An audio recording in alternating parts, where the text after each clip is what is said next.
That was earlier today. Early voting in Texas is underway in the Democratic primary for the state's 28th congressional district. The seat currently belongs to Henry Cuellar. He's been in Congress since 2005, but back in January, his home was raided as part of an FBI investigation into Azerbaijan and several U.S. businessmen. Cuellar's toughest competitor is progressive candidate Jessica Cisneros. The immigration attorney previously ran against Cuellar in 2020. She lost that primary battle by little less than 2,700 votes. This year's primary is on March 1st. Aaron Navarro is from the CBS News political unit and is here with us. He has been following that race.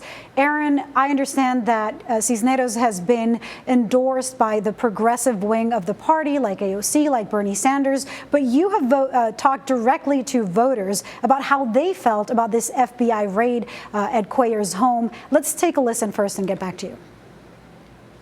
The fact that politicians have to raise so much money, and this is all of them, right? They are forced to raise all of this money continuously in order to support their offices, the travel, the work that they do. And so it doesn't surprise me that sometimes people can take advantage of that. A lot of that stuff doesn't surprise me. I just follow the candidates who don't accept political contributions from companies and high donors. I just feel they're more prone to corruption.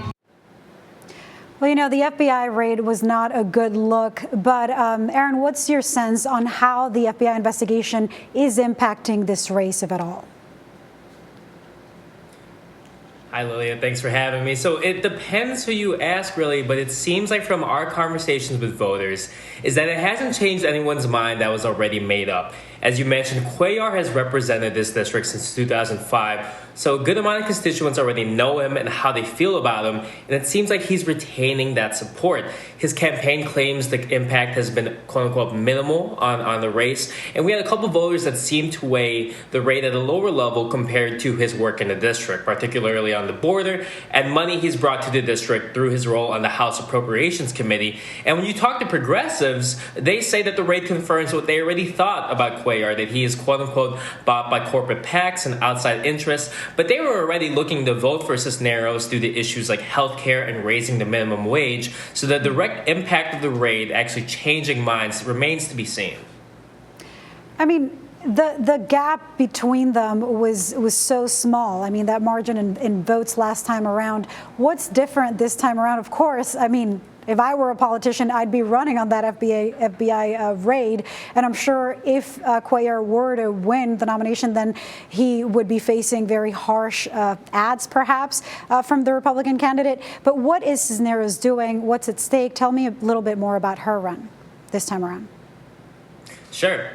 And Cisneros, immediately after the FBI raid, her and the Justice Democrats group that is backing her did run ads about this race. But when it comes to what's different this go around is the fact that you have a bit of a different kind of district. The new map puts a bit more of San Antonio and some rural counties into the district. And that is where Cisneros says the FBI raid could make an impact because there are new voters. We talked to Jessica Cisneros on the trail, and here's what she had to say about the new map. I think we're focusing a lot on the areas that are new to our district, including some of the two counties around here, which are Duval and Jim Hogg, and then also introducing our campaign to those in the northern part of San Antonio and Guadalupe County.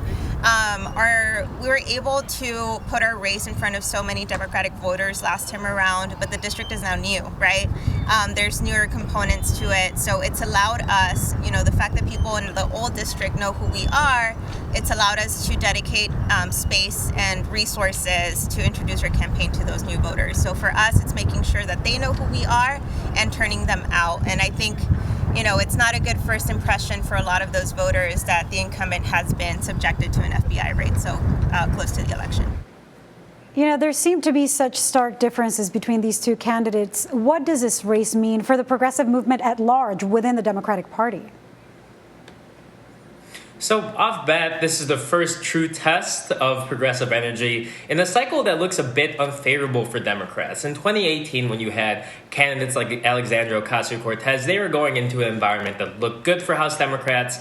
And in 2020, they seemed that they were poised to keep the majority, and they did. And you also have a handful of progressive challengers this election cycle, whereas Cisneros' win or loss could give a lot of tea leaves for the rest of the challengers and how those races could go. And secondly, progressives have gone after moderate members over the stall in President Biden's agenda. Congresswoman Ocasio-Cortez rallied for Cisneros this past weekend, and part of her rally remarks were like, look, it's not just Joe Manchin or Kirsten Sinema that's blocking the Biden agenda. It's moderate House Democrats like Henry Cuellar that push for the passing of infrastructure without the Build Back Better plan.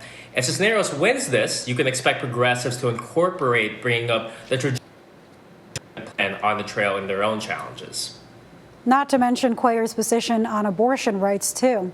Republicans are looking to play in this district in November, of course, even though it has been historically Democratic. What do you think that is all about?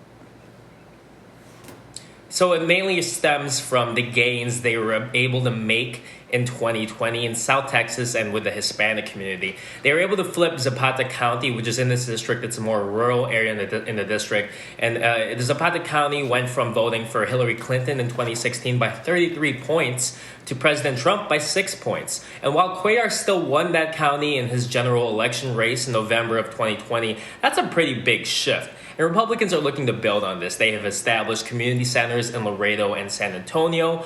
A lot of Republican officials and voters we talked to say they've just been able to be more vocal about their political stances as the margins get better for them. They say the party stances on immigration and conservative social values, such as being anti-abortion, resonate with certain communities in the district. And lastly, right next to this district, you have Texas's 15. That's an open seat left by House Democrat Vicente Gonzalez, who decided to run in a politically safer seat, and that is one of the prime pickup opportunities for House Republicans. So when you have another district that's pretty similar at play, similar trends there in the Texas 28th district, the Republicans are definitely looking to make a play. Aaron Navarro, thank you so much for breaking this all down for us.